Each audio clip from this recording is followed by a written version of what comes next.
And let's kind of move on to polio, because you know, we kind of showed that maybe it really wasn't the smallpox vaccine that eradicated smallpox. It was going away anyways. We got education and potable water. We only had a small percentage of the whole world population that was even vaccinated with smallpox to begin with. So we can see that there were some other things that came into mind. So what about polio? Because that's the other thing that everybody talks about. Now, because what's the first thing that people think about when they hear the word polio? I mean, the words that come to mind: paralysis, iron lung, kids, right? We've been so indoctrinated with that we think those words are synonyms, like we think vaccination and immunization are synonyms. They're not. You know, polio is not a synonym for paralysis, and I'm going to show you why. Is that more than 90% of people who get exposed to the polio virus, it's a simple infection. In fact, it's so simple it looks like gastroenteritis and nobody even knows that they have it. Okay, they get headaches, sore throat, vomiting. It kind of goes on for a couple days. What's that sound like? The flu, right? Little gastroenteritis, little bit of a flu. You get over the flu in about 72 hours. You have lifetime immunity. So that more than 90% of the people, when polio was still rather endemic in our society in the 40s and the 50s and maybe even the 60s, that's what happened to the vast majority of people. About 5% developed something called that they call abortive poliomyelitis, which, by the way, all this information about polio comes out of the Merck manual. So the Merck manual is a medical doctor's reference textbook that has all of this information and all of these statistics. About 5% of the people get something called abortive polio, which is sort of sore throat and maybe indistinctive of any other viral illness, but it may not be so profound. And then about 3% get something called non-paralytic polio. It happens about 14 days after viral illness, and for all intents and purposes, it looks kind of like viral meningitis. And viral meningitis can cause some limb weakness on either the arms or the legs, because depending on what part of the brain is irritated by the meningitis, if it happens to be over in an area of the brain that controls a particular limb, you can get some paresthesias and some numbness and a little bit of weakness that's kind of going on. That's what hyperesthesia and paresthesia means. Hyperesthesia means that you touch it and it's oversensitive. The paresthesia means it just feels weird and you've got sort of nummy things going on. Symptoms last up to 10 days, followed by complete recovery and lifelong immunity. Complete recovery. That's an important point. Now, less than 2% of people who ever got exposed to the polio virus end up with paralysis. And there's 3 different kinds of paralysis. One is called spinal paralysis. That's the most common, and that's the one that we're most familiar with. That's the people who maybe have some residual limb weakness, arm legs paralysis. And the bulbar is the type that people know about in terms of the iron lung machine. That means it affected your brainstem and you had problems breathing. Now think about those numbers. That's 2% of this 2%. So that's 0.04% of all people who ever came exposed to the virus had this type of problem. So that brings the numbers down even smaller because not everybody got exposed to the virus. Then the aftermath of that type of infection, 50% of all of these people had complete recovery. The other 50% had some functional losses that continued to improve over a couple of years, and the amount of paralysis that was present at about 12 months was usually considered to be permanent.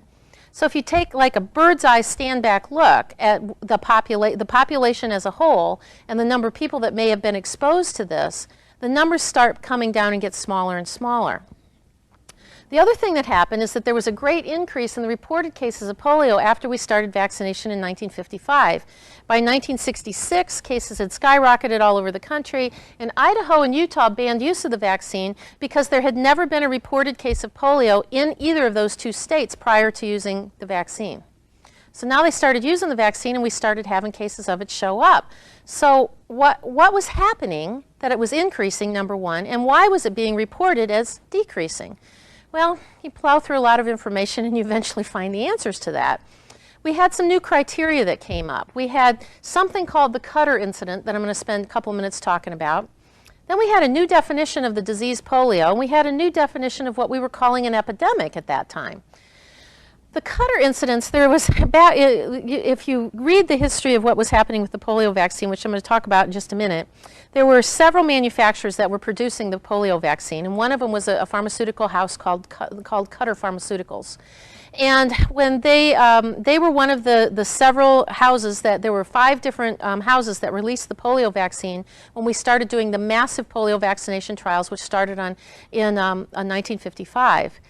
And it actually started on June the 12th, or on April, I believe it was April the 12th, 1955, which was FDR's birthday is when they started that. And it was discovered a while later, June 23rd, 1955, I think that was about 6 to 8 weeks after they started with the vaccination program, that 2 of the 8 releases of the lots contained live polio virus. That in the manufacturing process, all of the polio virus in the Salk vaccine had not been completely killed. And that from those 2 lots, there was at least 40,000 people who developed polio, 164 that were permanently paralyzed, and 10 died. They tracked this all back down. This came out of a journal in 1963, and there were actually 2 pharmaceutical houses that had released faulty vaccine, both Cutter and Wyeth. However, all of the lawsuits that came out of that back during that time, and there were a lot of people that sued the pharmaceutical houses and won fairly large judgments. It was mostly Cutter that got the Cutter pharmaceutical that took the hit from that. Immediately, Wyeth withdrew, they stopped manufacturing it, and Cutter became the scapegoat for all the increased rate of polio that were reported nationwide. So there was this scattering of live polio vaccine. There was a whole bunch of things that were happening there that was bringing it to the attention of why all of a sudden in places that had never had polio, we had polio, and it was caused by the vaccine. So we had this spread of polio that went across the country that was induced by the vaccine. Now we also had actually a new disease that was being diagnosed, because before we started using the vaccine in 1954, the signs and symptoms of polio included partial or complete paralysis in a group on 2 exams 24 hours apart. So if your child woke up in the morning, or you woke up in the morning and you couldn't move your leg, you went to the doctor and he said, well, this could be polio. You went back a couple of days later and it still was paralyzed. They'd say, yep, this is probably polio, and we're going to have to do whatever treatments they had at that time. But then after we had the vaccine, they said that the signs and symptoms were residual paralysis at 20 days and then again 2 months later. Now remember what we talked about, those statistics about how many people recovered, and they recovered within 10 to 15 days after having all of these illnesses. Even the one that looked like viral meningitis had a recovery rate in about 12 to 14 days. Well, if you had residual paralysis out 60 days, that puts you into that lower category. So of course the numbers are going to go down by definition, because most people that had the early paralysis recovered within 2 weeks. If you still had it 60 days later, by definition it was already a smaller population. So that was one definition by which we were showing a decreased incidence of polio. The other one is that prior to 1954, the Public Health Department said that at any given area, if there were 6 cases of what was diagnosed as polio, that was considered an epidemic in that area. Now it's 35 cases. So you have to have more people having residual paralysis in order for it to be called a polio epidemic. So there was some skewing of some data and some things that were going on, because in the chiropractic material, in the chiropractic literature, there was lots and lots and lots of reported cases of this increasing amount of polio that was being seen from the polio shot. It was polio in the arm, polio in the legs. And one of the reasons I know that is because I was born in 1958 and I wasn't vaccinated, and my father was a chiropractor. In fact, my grandfather and father and 3 uncles and 2 cousins are chiropractors, and that's how I decided I wanted to be an osteopathic physician, because I wanted to do all the things an MD could do, plus I wanted to do manipulation like a chiropractor could do, and so that's what an osteopath does. And my dad was reading all these case reports in the literature that was coming out in the chiropractic literature through 58 and 60 about all these kids that were contracting limb paralysis and that. And he said, you're not doing it. So he and my mother made the decision that I wouldn't get vaccinated, and I never did. I didn't get any of the vaccines. I had all those childhood illnesses, not polio. Maybe I did. Maybe I had gastroenteritis and I went through and I was exposed to it and didn't have any problems with it. But there was a lot of stuff that was being reported during that period of time. So there was some things that were being skewed. And that even though the vaccine-induced outbreaks were occurring across the country, the media was reporting this dramatic decrease in how successful the polio vaccine and the polio program was, which made it into an institution. And that this decrease may have been due to a change in some of the criteria of the way it was defined, the way it was diagnosed, and the way acute flaccid paralysis was being reported, rather than the direct effects of the vaccines. Well, is there really any evidence of that, or is this just, Sherry's postulation here? Well, there are some examples of that. For one thing, this came from actually came from the Centers for Disease Control in 1972. You can look it up. This was the graph that I just snipped it. I just clipped it off their website. And this is where they have the salt vaccine coming in, which actually it came in over here. So unless you kind of analyze that, because this is, here's 1955. We started the massive polio trials in April of 1955. So actually, here's where the numbers actually were in terms of the total number of cases of polio being reported, and the number of paralytic cases being reported was actually here. And it wasn't until 1961 when we started using Sabin's vaccine, which is the oral polio vaccine, the little sugar cube one that some people may remember, was way out here. So again, kind of like what we talked about with smallpox, there's a little bit of skewing going on here. Another thing is the incidence of the death rate. This is actual cases per 100,000. This is the incident rate. This is the death rate. And this is what, the top line is what was happening in Great Britain. The bottom line is what was happening in the United States. So the death rate was clear down in here before we started using the Salk vaccine, and the Sabin vaccine was clear down into that area. And since 1979, the only cases of polio being reported in the United States were being caused by the oral polio vaccine. And the Western Hemisphere was certified as polio-free since 1994, and there have been no cases of wild polio in the Western Hemisphere. United States, Canada, Central, South America, the entire Western Hemisphere since 1991. And I encourage you all to memorize those numbers, to be able to say that. There's been no polio here since 1991. We've been certified as polio-free since 1994. So tell me why it is that we have to give 5 polio vaccines to our kids. 2, 4, 6 months, 1 year, and 5 years, and before they start school. What are we protecting against?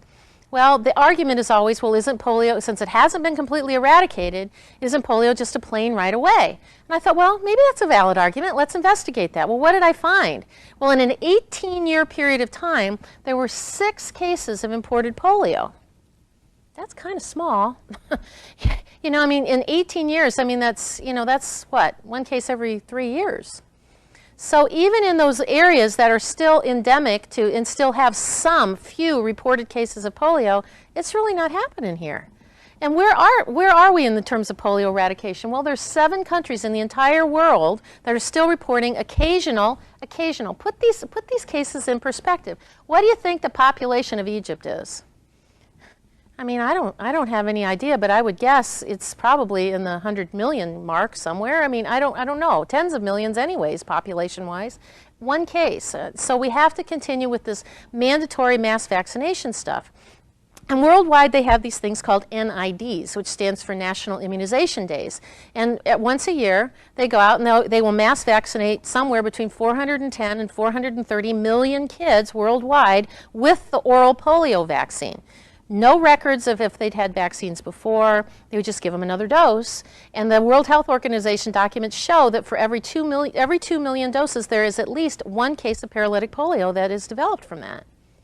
So in order to eradicate this poor little virus, I say that tongue-in-cheek, to eradicate that virus, the 414 cases reported worldwide, we are continuing to spend over several billions of dollars. That to date, up until October 2003, we'd spent $1.3 billion, and they say now there's going to be this big fallout because now Nigeria is refusing to do the oral polio vaccine because they said, wait a minute, if you guys are going to come in here with your money, we don't want you to be taking on this whole thing about polio.